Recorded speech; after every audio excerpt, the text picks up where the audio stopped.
Welcome back to Game Day Jays. I'm your host, Nick Jambrosic, and what a week it has been. I hope everybody had a fantastic Canada Day long weekend. And we're right back into another 4-game series, a big 4-game series, coming off which was a pretty big series split against the Yankees. I won't get too upset with that. We could have taken more, but they're still one of the best teams in baseball. We could have won that series, but the Yanks were down bad going into that. They lost 8 of their last 10 before that series. And that bad stretch of baseball isn't going to last forever for that kind of team. Even though, they had Giancarlo Stanton out, Rizzo was out, pitching was a problem. They had a lot of arm injuries, but they did just get Cole back, who I really thought we were going to light up. Wasn't the case, but again, splitting that series wasn't the worst of things because now is when we can start to go. We've been putting together a lot of really good baseball as of late. And, going into these last 4 series before the All-Star break, I really think this team has what it takes to get back to 500, if not a game above. And that's going to be huge. But yeah, like I said, we'll take the split, and we're doing a lot of things right lately. Our bats have finally woken up. Thank the Lord. It just seems like we can't get everything right at the same time. But we got to just keep doing the good things. Like, keep taking good team at bats, keep putting up runs early, give our starters something to work with, because now that our bats are going, our starting pitching hasn't been great, but last couple starts have been starting to shift that momentum. So let's try to get everything working together. We really have to limit errors because every single error we are making right now is coming back to bite us in the butt. And then we got to get better at communicating, especially on the field and especially with fly balls, because those have been burning us as well. And then the last thing we really need to do is pray. Pray that our bullpen doesn't fuck it up, because we are short on arms big time. But the guys we've been calling up, they've been doing a pretty good job. So, a couple rough outings. But before that, I think like 4 or 5 games ago, our bullpen had 2 scoreless outings. And then we gave up the big games to New York. But, we've come back last couple games with some decent and positive things to work with. Not only are we going through all of this, but like I've said in the past, when it rains, it pours, because we just got hit with the injury bug again to our best player on the team, Isiah Kiner-Falefa. I am with that guy 100%, day in, day out, most consistent, and in my mind, the best player on the team, even though I love Vladdy. He has been put on the IL with a left knee sprain. I know it's surprising. It's not from carrying the team, but I guess it happened during the New York series, and it looks like he'll be shut down for 2 to 3 weeks, which is a huge blow. But at least we have a little bit of that All-Star break coming up, so that, takes off some games that he could have missed if it came at a different time. But that's just a massive blow to this team when every game means a lot, but right now especially, every game means so much. We are fighting just to stay close in the wild card race, and not to mention, Danny Jansen's out too. He's on paternity leave, and just when things look like they were starting to heat back up for him, he's not on the roster right now. So those 2 guys are a huge blow, but at the same time, we're staying positive. We are staying as positive as we can be on this channel. And this is going to give the Buffalo Boys some not much needed, but a lot more playing time, especially for Spencer Horwitz. I think he's going to take on that IKF role and really become an everyday player. And that's going to be huge for him, because not only has he been great defensively, but really ever since he's been called up to the team, he's been swinging a hot bat. And man, oh man, did he ever hit an absolute piss missile to the second deck today. That was huge. And I can only imagine after he's playing day in, day out, how much more confidence that's going to add to his game. Barger's going to get mixed in more, and I'm sure depending on matchups, that's going to help him grow. They were talking today, he's been putting a lot more work in the outfield. They've been going in early to the park and really giving him a lot of fly ball practice. They got those cool pitching machines now that can really create any type of hit that you can imagine, whether it's deep fly balls, diving line drives right at him, or hit it to either corner, take balls off the wall, and just really work on his defensive play. That's going to help him a lot too, because he has been shaky in the field and he really needs all the practice he can get. But again, his bat's been getting better. I still really like him up at the plate, but he's got to take more time to adjust to how these pitchers are throwing to him, because they've got, the book on him right now. Not very good hitting outside pitches because he loves to swing aggressive and pull the ball, and off speed's been a bit of a challenge. But I'm sure that RBI single, single or double off the wall, that's gotta feel good for him today. And let's see him start to turn that around now that he's gonna get some more at bats. And I mean, Ernie, he's gonna be getting a lot more playing time too, and that's another guy who's been swinging a hot bat. He's a big contact hitter, and he's big to have in the lineup. So these guys are going to be getting a lot of playing time, and I just can't wait to see what this does for their game. The more time in the big leagues, the better.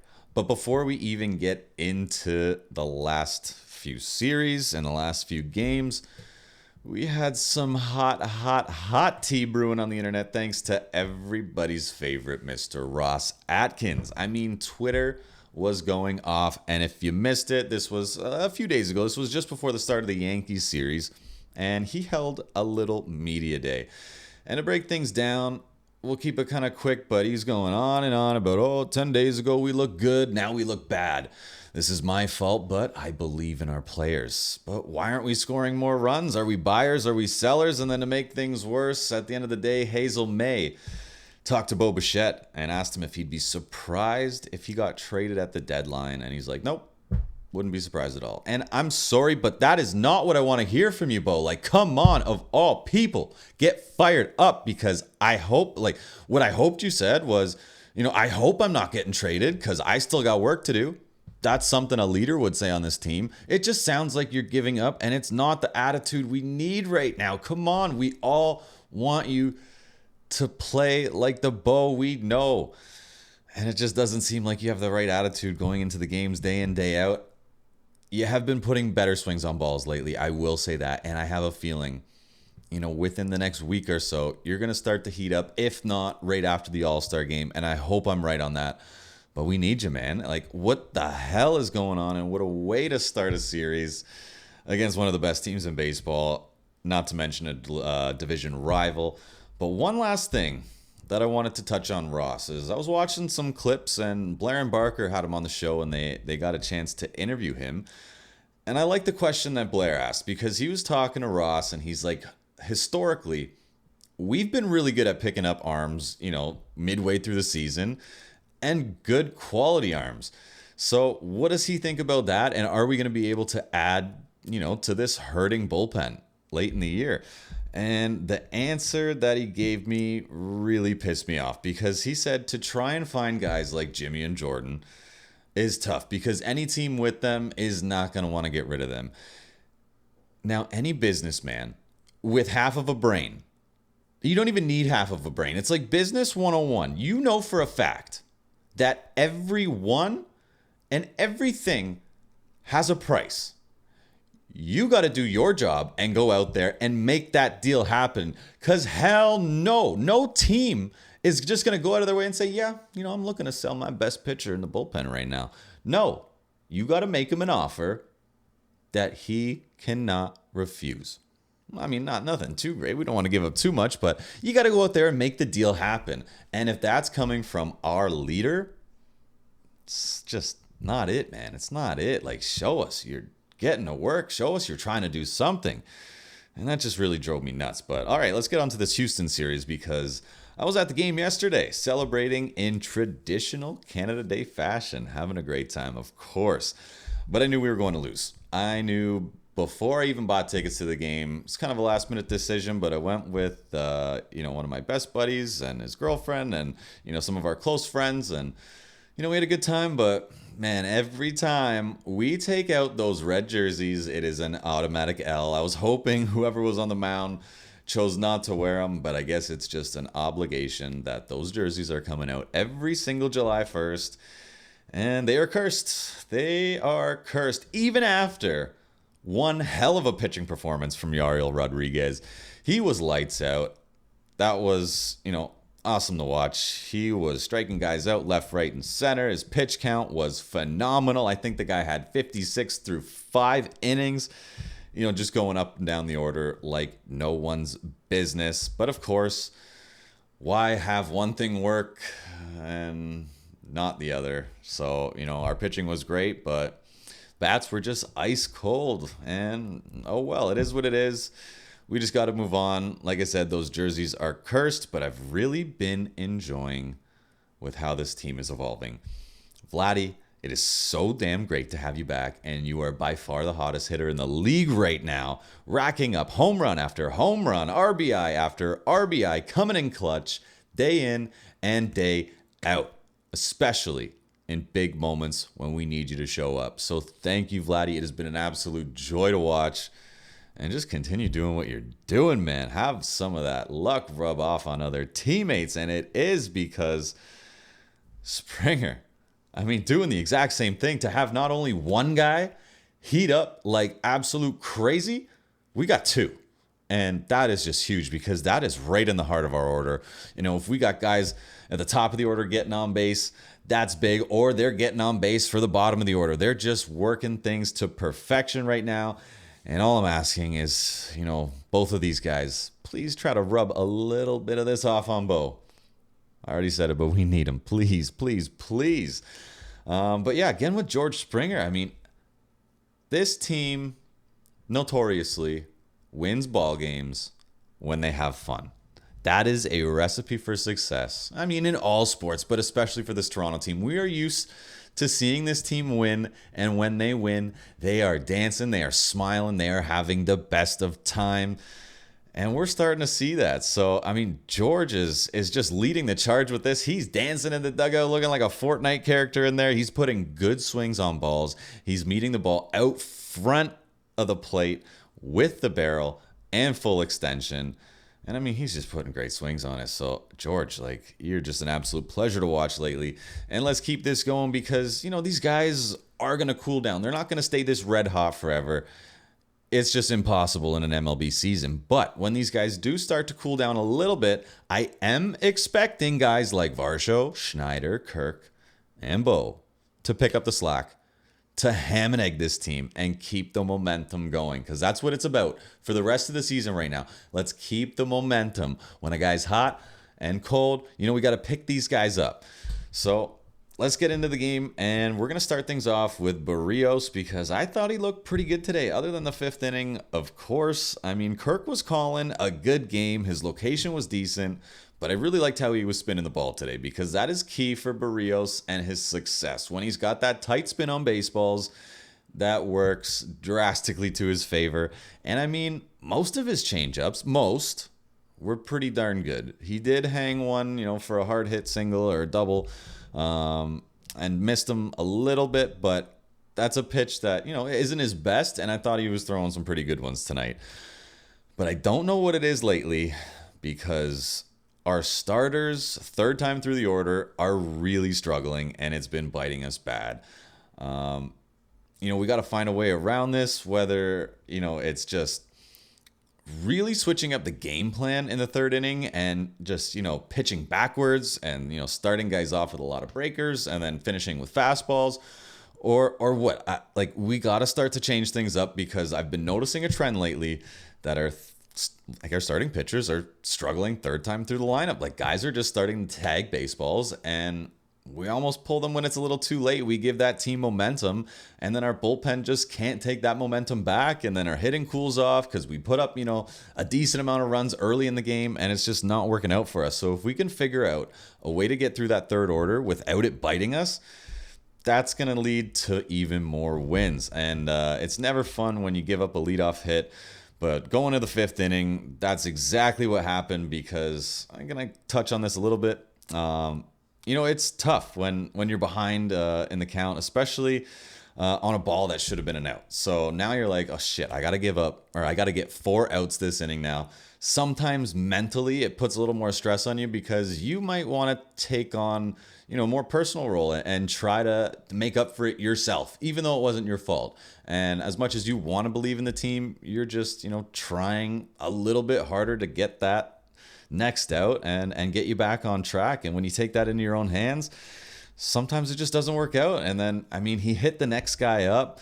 We got an out for the first out on the third guy, which was a fantastic catch by Springer, by the way. But now we had guys. Now we had a guy on third, 1 out, and they cashed him on a single next at bat. Another single right after that gets him to 2 runs, and you're like, well, shit. We almost got out of the inning until that absolute specimen of a hitter. Yordan Alvarez is a future Hall of Fame hitter, and he just came up and smashed a baseball deep to make it a 2-run game. And luckily the bleeding stopped there, but my nerves were at an all-time high knowing that the bullpen was coming up with only a 2-run lead and the momentum has shifted. Now, Nate Pearson was the first guy into the game, and man, oh man, was he ever clutch today. 2 innings pitched, 1 hit, 3 strikeouts, 0 earned runs. And the only hit he gave up was to Altuve, who was red hot today. But I got to say, I love the pitch selection by Alejandro Kirk. I thought they worked the ball great because they knew he was swinging first pitch tonight. They got him early. They got ahead. And Altuve is just a fantastic hitter, which is, not my favorite thing to say. But he is, and he just dug one out of the dirt, got a hit, but that was it. Fantastic job by Nate. Nice to see him play a big role this year because he's been, up and down, in and out throughout the minors over pretty much his entire career with the Blue Jays. And the fact that we're relying on him a lot this year, even though he's been, up and down with the team this year, giving up runs here, but shutting things down, this is good for him. And I gotta point out something that I really liked, and they talked about it after the game too, because Nate has been working on a new 2-seam fastball. And that thing runs. Like, it is nasty, and it's going to be an effective pitch because now not only do the hitters have to face 99, if not 100, they got to focus on a new pitch that they haven't really seen before. That's super effective on lefties because it goes towards the end of the bat, getting weak contact, if not swings and misses, and it works in on the righty's hands, leading to more broken bats, weak contact, and so on. So I'm excited to see how he's going to work that pitch in, and that could be exactly what he needs to reestablish his dominance in the league and, stop getting hit as hard as he has been in some previous games. Richards was up next, Mr. Steady Eddie out of the bullpen, and I was still biting my nails off because what a way to start the inning with a classic Bo Bichette error. Terrible throw to first base. I thought he did have a bit more time because it was Yordan Alvarez running. He's not a fast guy. As much as that ball's taking you away to the other side of the field, it was just an embarrassment of a throw. Second base to start the inning. And then when it rains, it pours. Bad pickoff attempt, threw it to the outfield. Alvarez on third base. Thankfully, we only gave up that 1 run that inning, and then Richards buckled down, get out of the inning, still with the lead. We are up by 1 run going into the 9th inning, and that's when Chad Green came in.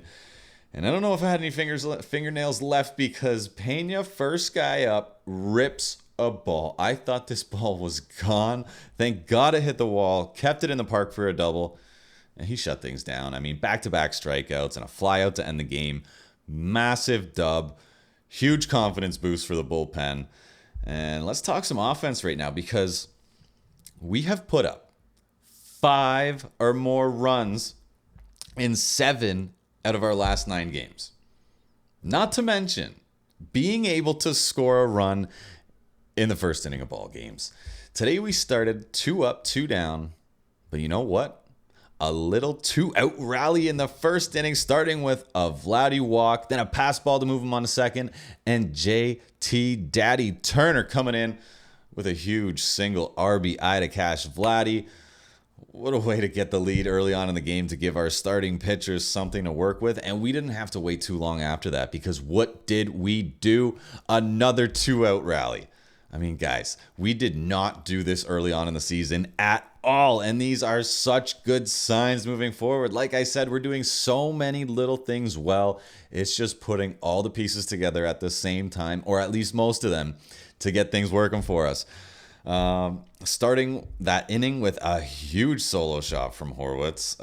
Vladdy almost backed it up, back to back, ripped it off the wall with a double. Big walk by Turner, putting 2 on for our next hottest hitter in the lineup, George Springer, with another dinger.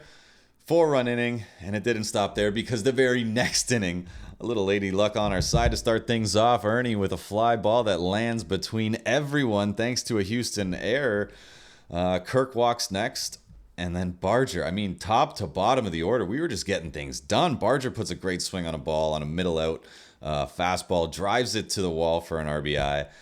But I have to give the play of the game to what happens next, because Alejandro Kirk on third base sees a pass ball, and man, oh man, this guy showed absolute speed. Steals home with ease, and thank God he did, because a Kirk stolen base, stolen home, was the winning run of the game. And if it doesn't, it does not get any sweeter than that. Alejandro Kirk, shout out, player of the game.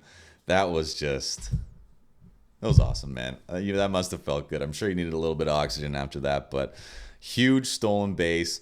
We didn't do a whole lot after that, but hey, I'll take it. A win is a win. We have a chance tomorrow to keep this newfound 1-game winning streak going, and it's going to be a good pitching matchup, because we got Yusei Kikuchi versus Ronel Blanco, who no-no'd us earlier this year. And I think right now is a perfect time, now that we got some things going, to take our revenge and show them what this team really has to offer. We're probably going to see a lot of change-ups again, so let's get ready for that. Game time's at 7:07 tomorrow, and let's go get a dub. I mean, I think if we can keep this up, we have a good chance to get back to 500 by the All-Star break. And then it's a sprint to the finish. Thank you guys again for watching. Hope you guys enjoyed the content. Again, if you haven't already, please like, subscribe, comment, do whatever. I'll take anything I can get at this moment. And we'll see you guys next time. Have a great day, guys.